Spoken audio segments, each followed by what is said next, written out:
A great example that was in this book in the first chapter was a bike rider's actions have an influence on what a bicycle does, and the behavior uh, uh, and the behavior of the bicycle has an influence on the rider's actions. Without the constant dynamic between the rider and the bike, it would be inert or unstable.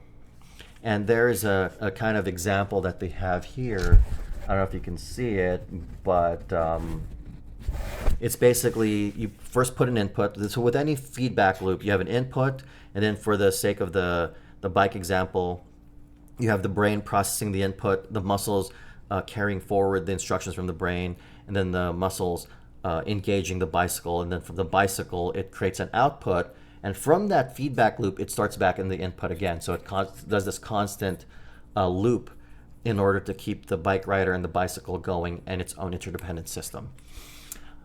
And I even wrote a note here because from my studies in biology, and something that I've always kept in mind is that the healthcare version of this is homeostasis, because your biology, your body maintains a constant level, like your heart rate is a constant level, your blood flow, etc. Your breathing goes at a certain level, and then your entire body in the various different subsystems will try to keep in balance with each other.